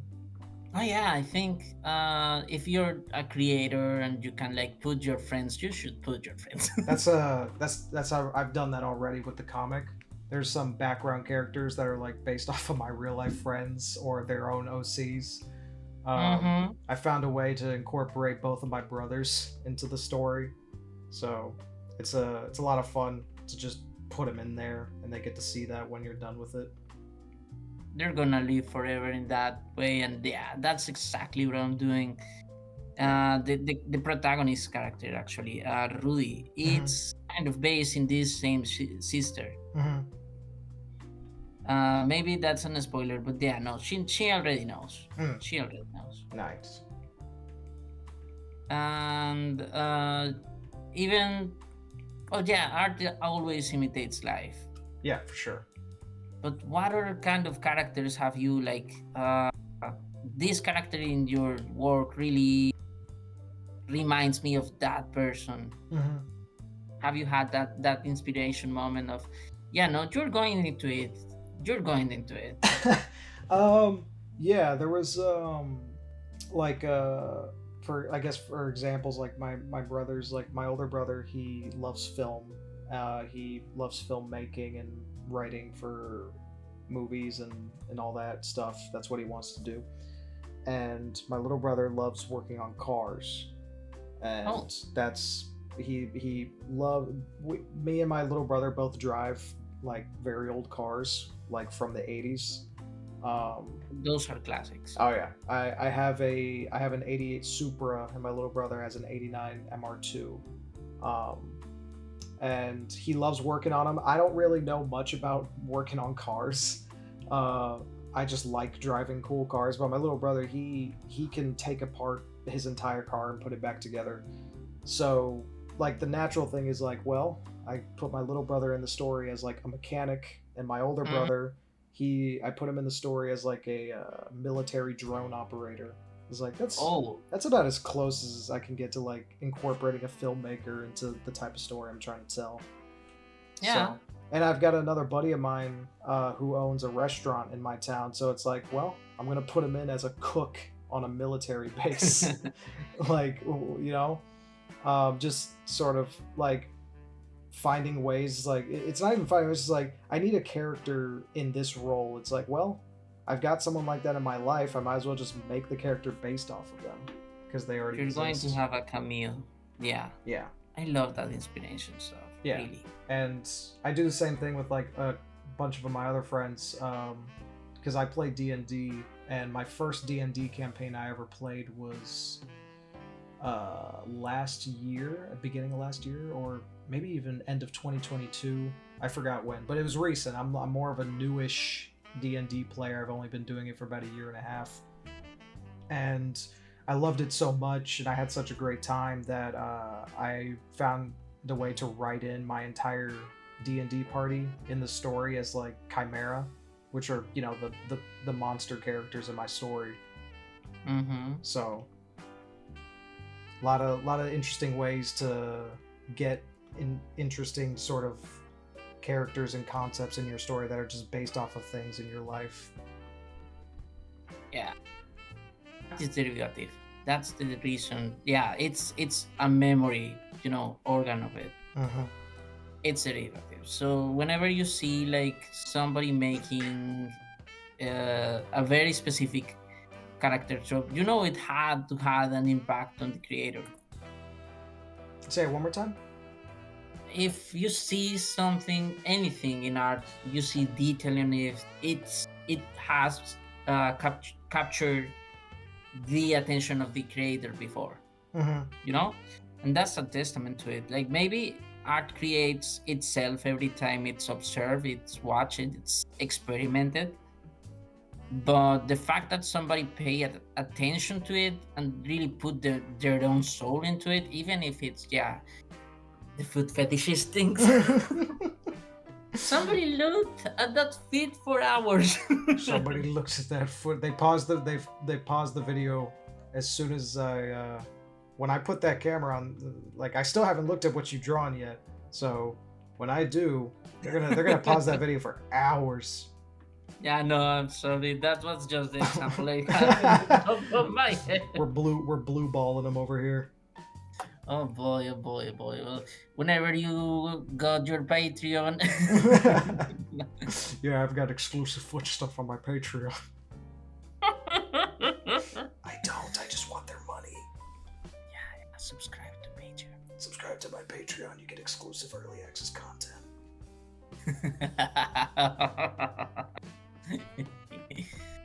I love it. This has been so much fun. Yeah. Yeah.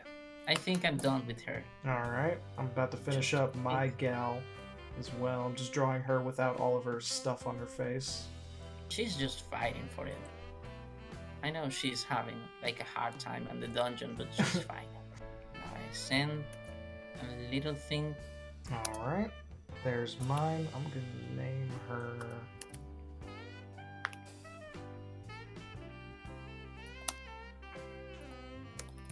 Lymphy. Her name's Lymphy. Okay, she's fucking cool. Oh yeah, I'm going to name her too. Let me look over at what you made. Whoa! Hell yeah! Oh, oh. She's kind of like Tanya the Evil, as Ah, it's yeah, yeah, called. yeah, yeah, yeah. Tanya the Evil. I love that show. World War I kind of Yeah, core. yeah. She's kind of like a ranger, I guess, artificer. She doesn't use bows or anything. She just uses guns. Um, I kind of had the idea of like World War I British soldiers with their big like pan helmets because I just like the way it looks. Yeah, I Yeah. love those two. That's Limpy and what's that say? Melly? Melly, like Melly. Yeah. Yeah, She looks fucking dope. Yeah, definitely you definitely nailed that rogue aspect to her. She looks cool as hell. yeah. She's just having a bad Yeah. time. Both of ours kind of look like they're just like fucking tired. Limpy is Yeah. just like, I don't want to fucking do this anymore. Fuck. When's my next meal? What's my next? I just want to get paid. I don't want to do this anymore. That's the End of the month, I'm yeah. going drunk. I'm going in a binder. Yeah. At the end of every day job, she drinks herself to sleep. That's Limpy's fucking life. They go to drinks together. Yeah, They for they sure go they to look drinks. like they'd be buddies. They both look like they're about Yeah, 3.5 feet tall. life stuff for us shorties.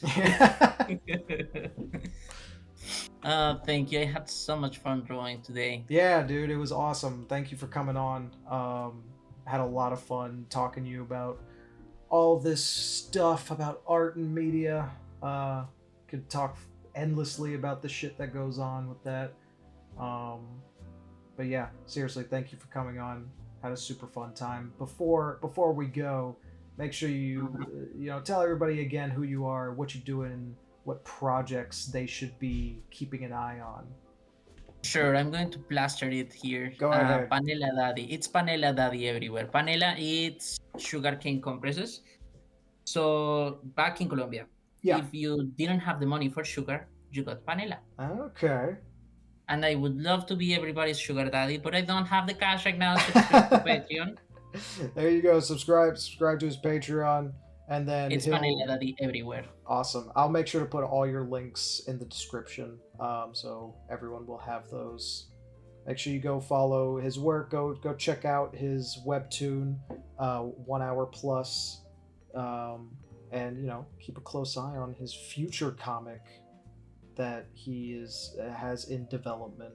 I'm very, for one, excited to see what you make. Yeah, it's Auto Soul. It's coming out soon. I hope to get it so soon for you people, but I'm really taking my time into making it Good. as pretty as I vision it. Good. Yeah, take your time with it. Make it as good as it can be. It's the way to go. Thank you so much. Yep. But again, thank you all for watching. Thank you, PanelaDaddy, for coming on. I had a wonderful time. And that's it. That's this episode of Spice Cabinet. Goodbye. Bye, everybody. Bye. Bye.